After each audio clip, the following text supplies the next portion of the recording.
The first thing anyone saw that morning were the flamingos, dozens of them, bright pink, standing defiantly in front yards that had been empty of personality for years.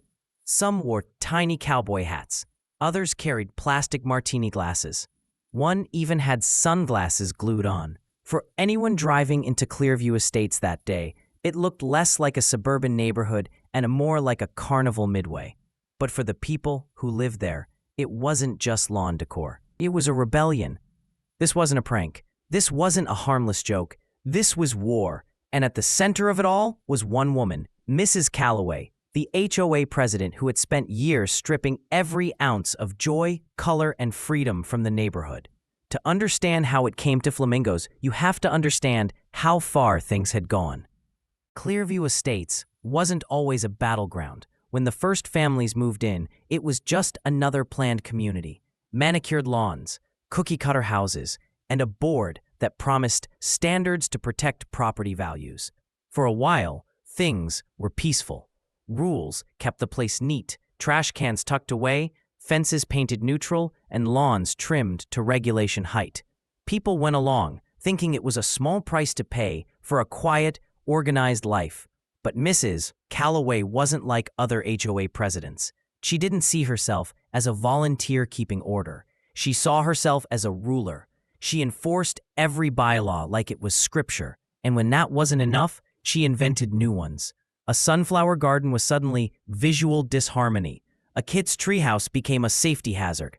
Even wind chimes, soft and melodic, were banned for noise pollution. At first, people complained quietly. Letters were passed around, whispers traded at block parties. But Mrs. Calloway didn't bend. She doubled down. The breaking point came one spring when the Johnson family placed 2 pink flamingos on their front lawn as a joke for their daughter's birthday. They weren't gaudy. They weren't offensive. Just 2 little birds standing in the grass. But by the next morning, a violation notice was taped to their door in bold red letters. Lawn ornamentation strictly prohibited. A $200 fine attached. The Johnsons tried to fight it, but Mrs. Calloway wouldn't budge. She cited bylaws, threatened liens, and promised that Clearview would not become a circus. What she didn't realize was that her circus had already started. Neighbors began comparing notes. Stories of fines, intimidation, and humiliation piled up. A veteran fined for flying his flag on the wrong size pole. A single mom written up for leaving a basketball hoop in her driveway overnight. A retiree forced to repaint his shed because the beige was 2 shades off the approved palette. The resentment simmered until it boiled over. Quiet frustration turned into a movement, and at its heart was the symbol Mrs. Calloway had tried to crush the flamingo. It began in secret, a late-night meeting in a dimly lit garage. Dozens of neighbors crammed together, speaking in low voices like conspirators plotting a coup. They called themselves the Lawn Liberation Committee. Their mission: end Mrs. Calloway's reign and dissolve the HOA once and for all. The plan was bold. They wouldn't just challenge her in meetings or file complaints. They would hit her where it hurt. Control.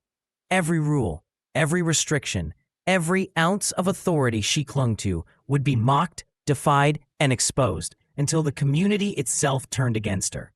And so began the Flamingo Rebellion. The first wave was small. A handful of flamingos appeared on scattered lawns one night, planted in the soil like flags of resistance.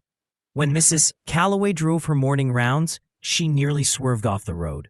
Notices were issued, fines doubled, threats made. But by the next morning, there were twice as many flamingos, then 3 times. Some neighbors even pulled money to buy inflatable flamingos the size of small cars. What Mrs. Calloway didn't know was that this wasn't just about lawn ornaments anymore. The committee had gone deeper. They filed public records requests, digging into HOA finances.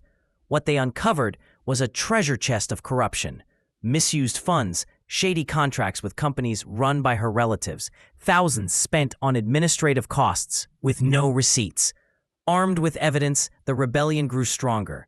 Every time Mrs. Calloway tried to push back, another leak appeared.